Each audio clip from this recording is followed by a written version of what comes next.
Hey, I hope everyone's having a great day today. Today we're going to look at connecting up video equipment as well as audio equipment to the coach using both the HDMI cable and the 3.5 millimeter audio cable. We're going to look at how you would connect a iPhone or iPad, Android phone, a laptop, and a streaming stick. We are also going to look at how to connect your Bluetooth receiver to the coach, both in auxiliary 1 and auxiliary 2. We'll show you the location of those and which buttons you press on your dashboard radio unit to activate those. I'll show you the cables that you need to do it and just how it works. So just stay tuned and we'll take a look at that now. Now let's take a look at the controls on the radio unit in the dashboard for each function we want to go over today. First of all, when you first turn your unit on, it's going to default to the radio CD selection. And again, that plays your radio, or if you pop a CD in this location here, it'll play that, it'll play a CD. The next button over is the audio in. Audio in will play audio coming from the audio input located right at the front seat on the driver's side, and we'll take a look at that later. Of course, the DVD, if you want to play a DVD, you just select the DVD button and that switches your screen over and also turns on the monitors in the coach. The TV button we don't use at this time. The next button over is the video in. Video in is important if you are going to either use a streaming stick like a Roku, or if you're going to play video from either an iPhone, an iPad, or an Android phone.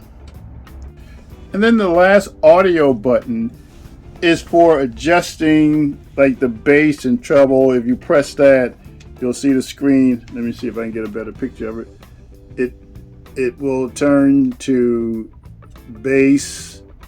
You'll see a treble. You can adjust it from there, turn it up and down. It also gives you a balance left and right. That should always be in the center. And back to bass. That controls that. And then it just defaults back to volume, which is here.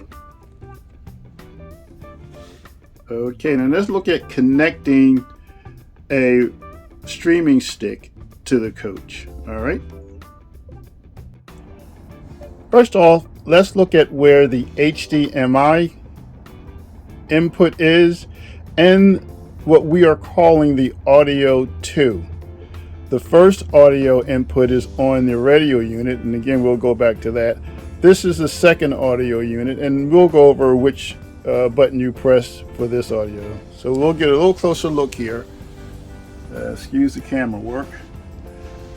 But here is the HDMI input, where you would put either a streaming stick or the HDMI cable that would then go to your phone or iPad. The connection next to it is a USB.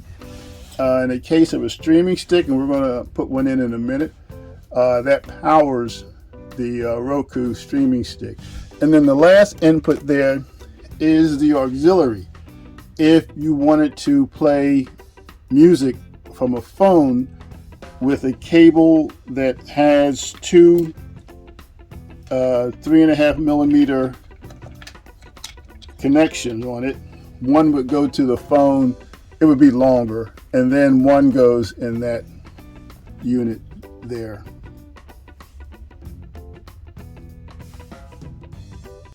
Next, let's look at connecting audio only to the coach using an iPhone and an Android phone. For an iPhone, you would need a connection, a cable like this. On one end, there is the Lightning connection, and on the other end, there's a 3.5 millimeter connection. This simply goes into the phone, in the case of an iPhone, and then this goes into the coach, and I'll show you just where these connections go. For an Android phone like a Galaxy or one of the others, this is the same principle. On one end there is a USB-C connection, and on the other end there is a 3.5 millimeter connection. And again, we'll connect each one of these up to show you how it works.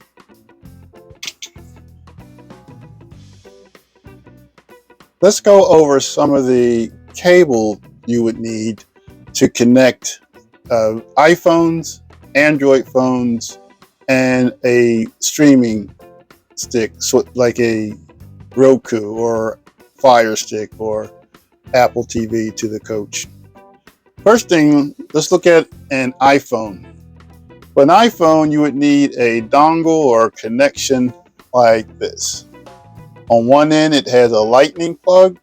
On the other end, there's a spot for your HDMI cable, and also another lightning connection coming out that you would use to charge the device while it is showing. For Android phones, it works pretty much the same. On the dongle, on one end has a USB-C connection, and on the other end there is the HDMI connection. For both of these, you will need a HDMI cable that has two male HDMI plugs on either end. Okay, now let's talk about using an iPhone or an iPad to show movies on the coach. Both the iPhone and iPad uses the same connections. Again, we're talking about the dongle with the lightning connection on one end and HDMI along with the lightning connection on the other end. That lightning connection on this end is to power the unit while it's showing.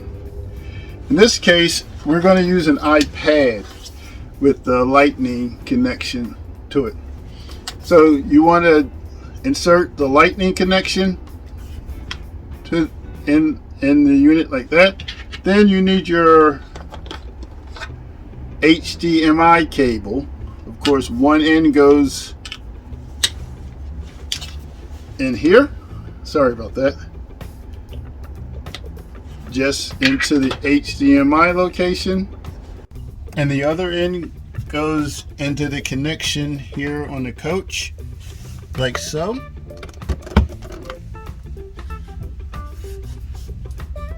And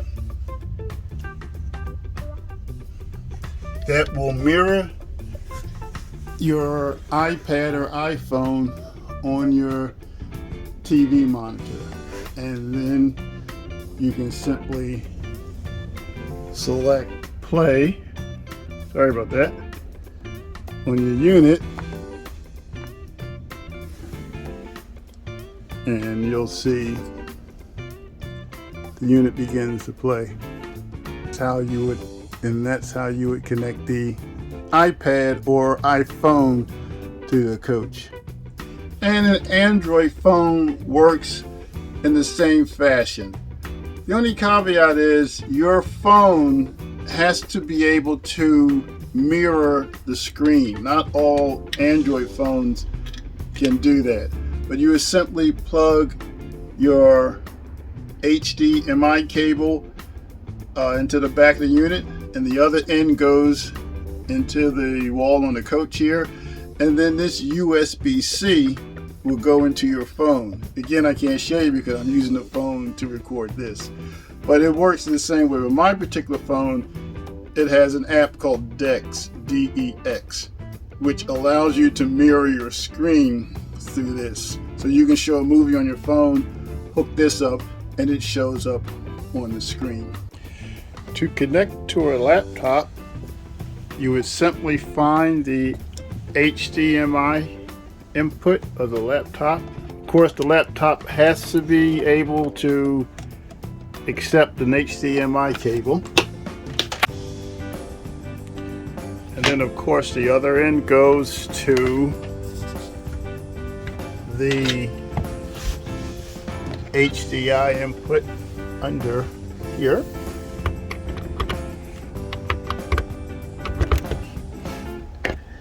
Scroll down to display and ensure that mirror built-in display is connected. And again, your laptop may show something different, but that's the principle. You have to be able to mirror the screen, and then simply hit play, and it shows.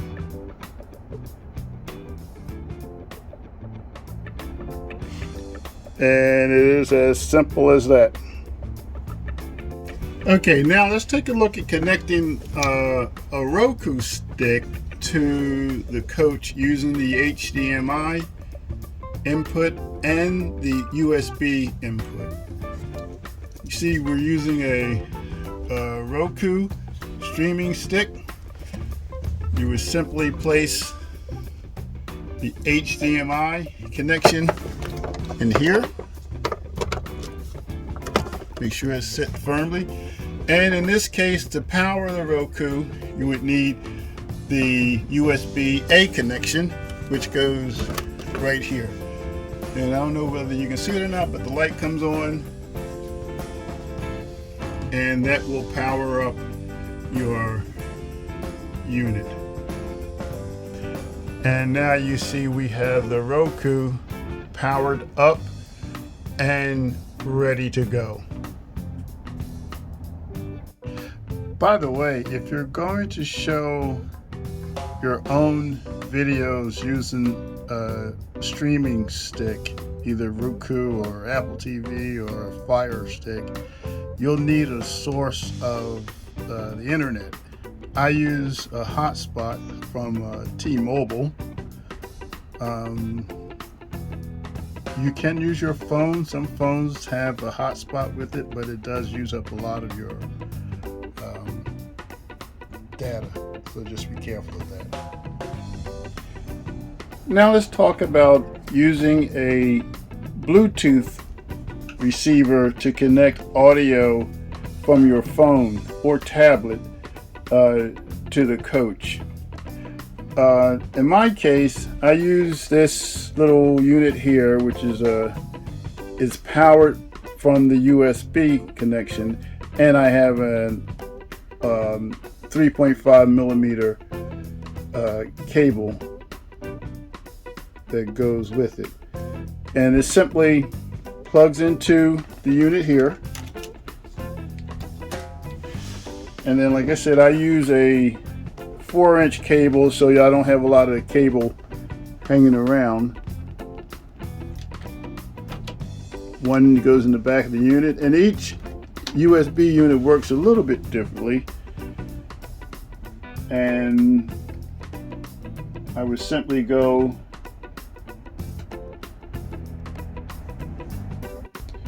okay, once that's hooked up, then I would go to, in my case, I use a tablet and go to the Bluetooth connection, and I already have it labeled Elite. And the one below, if I was to use the aux, which we are going to go over in a little bit, in the passenger area, but I use the one here on the in my unit up front. So once it is connected to that and it's plugged in here, the 3.5 millimeter, and in my case it goes into the USB port, you would then simply go, I use Apple Music, and play music, and you would, of course, you would need to hit the radio CD, and that gives you that unit here. And the bottom unit gives you your speakers. The speakers is directly behind you. That's what the bottom unit, the volume is for. Of course, the top unit is the music for the passengers.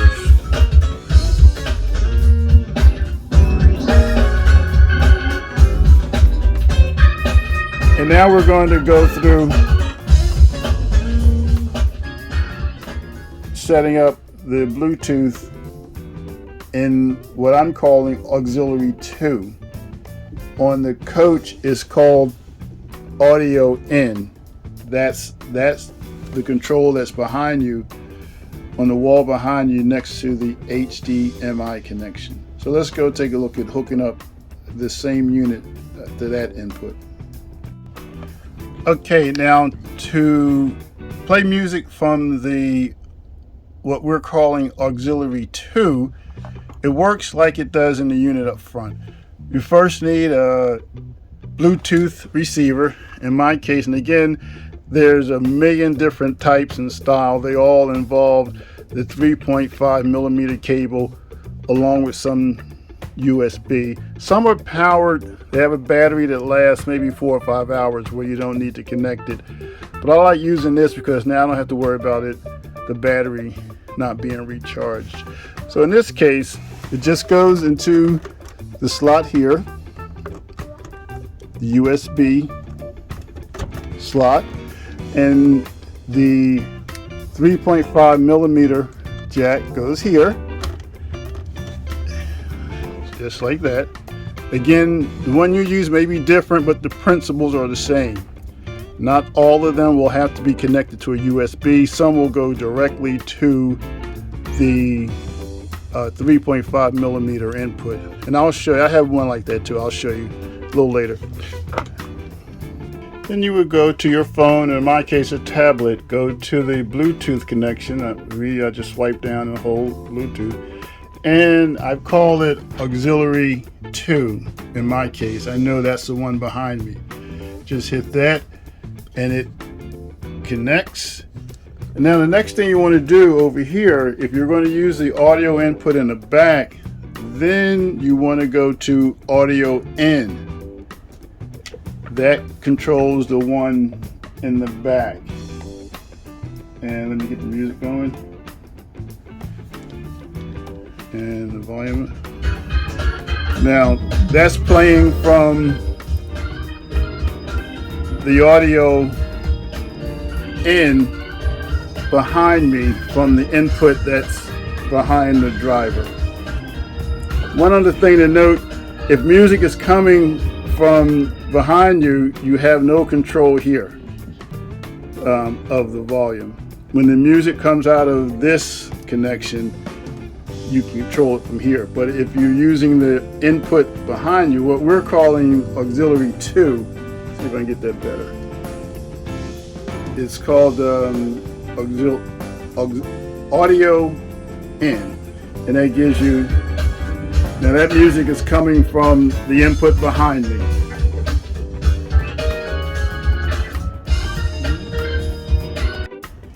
Okay, we talked earlier about the different Bluetooth connections, some that don't require a separate cable.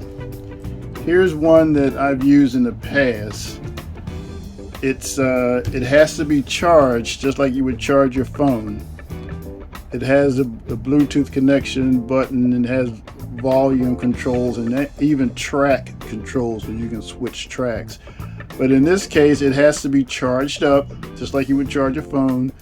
And then all you have to do is plug it into your 3.5 millimeter and no extra cables is needed. You get maybe 3 or 4 hours out of that before it would need a charge. The other issue with this is as people are getting on and off the coach, there's a tendency to bump that, and if you bump it and that 3.5 millimeter pin breaks off, then there's no more good. Even the one that I use, if I keep this plugged in, wash bay will invariably knock into it and knock it off. But it doesn't come out so far to where passengers would hit it, as in the case on this one, especially in a Temsa. Is located in a spot where it's really easy to knock off. But I've had really good success with this, as long as I take it out at the end of the night, because wash bay, and it's just it's hard to see sometimes when they're washing the van, the bus, and that connection right there just breaks right off. If you look carefully, you can see where it's bent now from being hit. So I carry 2 or 3 of these with me,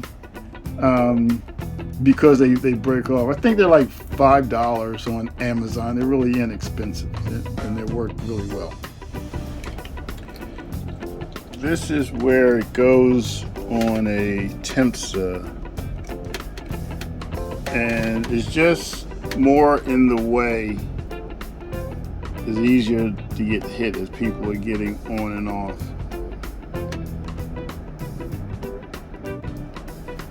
Now this is the other one, and this is a cord that I have tied up, but that's so in the Temsa, both of them sort of stick out more than you would want them to.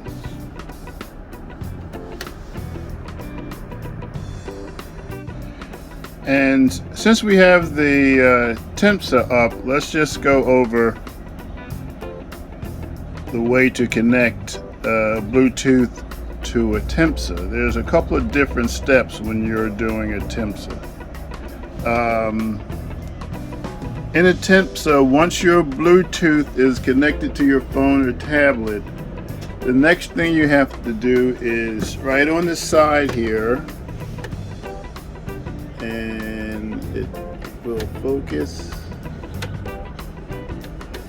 Right here, there is, it says mode. I'm not really getting a good shot of that, but it says mode. Right now it's on the FM radio, but if you hit the mode button, it goes to auxiliary 1, auxiliary 2, and then back to FM. So you want to put it on auxiliary 1. That's to get the Bluetooth out of this. Then you want to come up here to make sure this is on radio 1. This also has a radio 2 and a radio 1, so that has to be on radio 1, and this mode has to be on auxiliary 1. And if I did it right, we should have music. The volume, that's the driver's volume.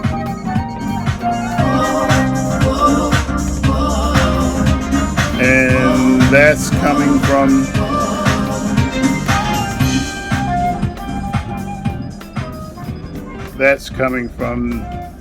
the Bluetooth. And of course, if you hit mode again, auxiliary 2 and the radio, that takes you back to the radio. So just, and let me stop this. Since we're here, we might as well go over what is band.